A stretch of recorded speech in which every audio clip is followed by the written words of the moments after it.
দেখলাম যে সাহাবা একরামদেরকে নিয়ে কথা বলতেছেন, সেখানে মুষল ধরে বৃষ্টি পড়তেছে।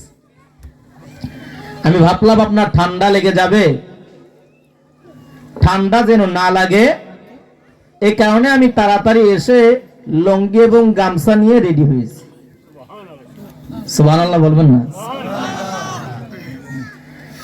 আল্লাহ রাসূল বলতেছেন, ও আমার খাদিজা, তুমি একটু শোনো, যেখানে আল্লাহ এবং তার রাসূলের বরত্বের কথা বলা হয়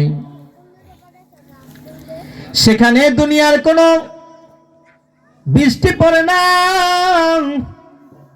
কেমন বৃষ্টি পড়ে তুমি কি জানো? সেখানে স্বয়ং আল্লাহ তাআলার রহমতের বৃষ্টি পড়ে, রহমতের বৃষ্টি পড়ে। বলেন সুবহানাল্লাহ, আরো জোরে বলেন সুবহানাল্লাহ।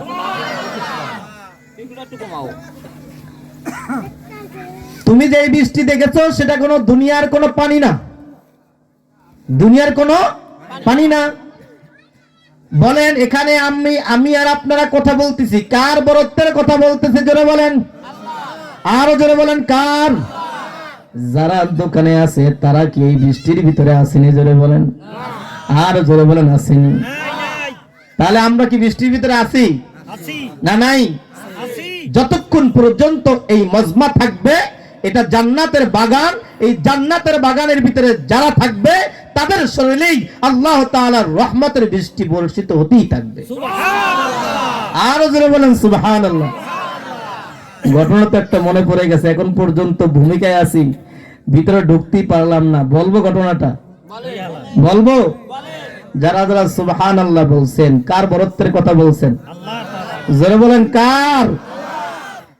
আল্লাহ তাআলা বলতেছেন, গোলাম তুই আমার বরত্বের কথা বলছো। সুবহানাল্লাহ অর্থ হলো আল্লাহ পবিত্র। কে পবিত্র?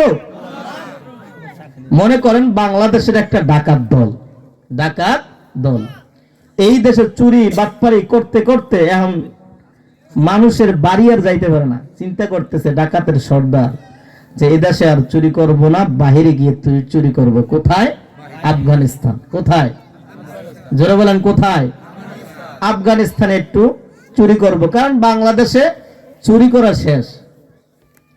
বুঝাইতে চাইতেছি কি, শুনেন খেয়াল করে।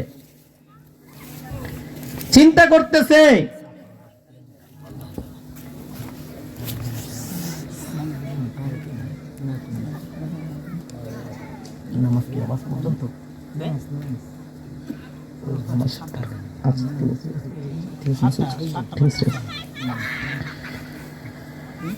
চিন্তা করতেছে ডাকাতের সর্দার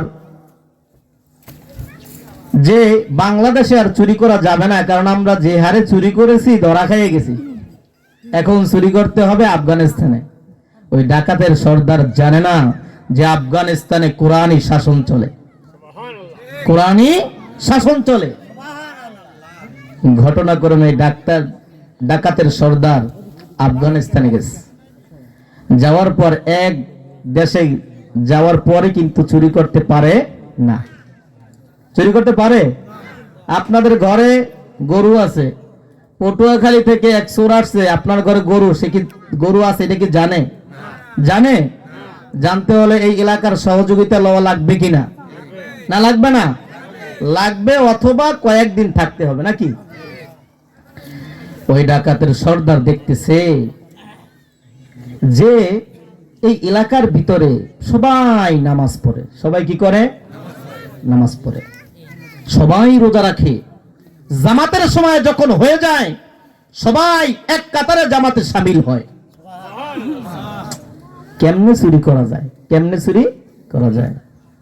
ডাকাতের সর্দার একজন গোয়েন্দা লোক পাঠাইছে, যাও গিয়ে দেখো এলাকার কি হালত, এলাকার কি হালত। গিয়ে দেখতেছে, ভাইরে ভাই, বাংলাদেশে আসলাম, সেখানে মধুর ভিতরে চিনি মিশাই কিনা? মধুর ভিতরে চিনি মিশাই। এখানে মধু পাওয়া যায়, খাঁটি মধু। তারপরে রসের ভিতরে চিনি দিয়া পানি মিশায়, সেখানে রস পাওয়া যায়, খাঁটি রস। ওই আফগানিস্তানের দেখা যায় বর্তমানের যে মেম্বার চেয়ারম্যান যারা আছে তারা সঠিকভাবে রাষ্ট্র পরিচালনা করে কোরআনী আইন অনুযায়ী। ওখানের যারা মাতবার তাদের কথার কোনো জবান কোনো লড়ে না। এইগুলা দেখতেছে, দেখার পরে ডাকাতের সর্দারের কাছে আসছে, আসার পরে বলতেছে, ও সর্দার আপনি একটু শোনেন আমার কাছ থেকে। আমরা তো বাংলাদেশে ছিলাম, বাংলাদেশের মেম্বার চেয়ারম্যানও দেখেছি, বাংলাদেশের সরকারও তো আমরা দেখলাম, আর এখানের সরকারও তো আমরা দেখেছি। বাংলাদেশের মেম্বার যদি সরকার থেকে বরাদ্দ হয়েছে চেয়ারম্যানের নিকট 10টা ঘর, কয়টা ঘর? জোরে কোন কয়টা? কিন্তু দেখা যায় খাইতে খাইতে জনগণ পাইছে 2টা, কয়টা? কথা সত্য না মিথ্যা? জোরে বলেন, সত্য না মিথ্যা? কিন্তু এই এলাকার যে মেম্বার সে কোরআনী আইন অনুযায়ী রাষ্ট্র পরিচালনা করে, এলাকা পরিচালনা করে। সরকারের কথা বাদই দিলাম, মাতবারের আমি খোঁজ খবর নিলাম, মাতবার কখনো টাকা দিয়ে ঘুষ খায় না, যেটা সত্য সেটাই বলে, যেটা সত্য সেটাই বলে। আমাদের বাংলাদেশের যারা মাতবার আছে তারা বলেন কথা কি নড়চড় হয় কিনা? না হয় না? আরে এক লোকের আর মহিলা লোক বাজছে, তর্ক বাজছে, কি বাজছে?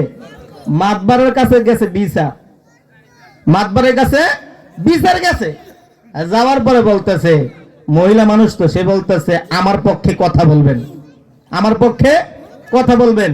কালকে যখন সালিশি হবে তখন বলতেছে কথা কি এমনি এমনি বলবো? টেবিলের তল দিয়ে কিছু দাও, টেবিলের তল দিয়ে কিছু দাও। মহিলা মানুষের জিদ কিন্তু মারাত্মক, এটা জানেননি আপনারা? মারাত্মক। মহিলা করছে কি, কানের দুল, গলার চেইন সব মাতবারের হাতে দিচ্ছে। কালকে সালিশিতে আমার জিততেই হবে। যে পুরুষ সে আবার মহিষ পালতো, কি পালতো? মহিষ পালতো।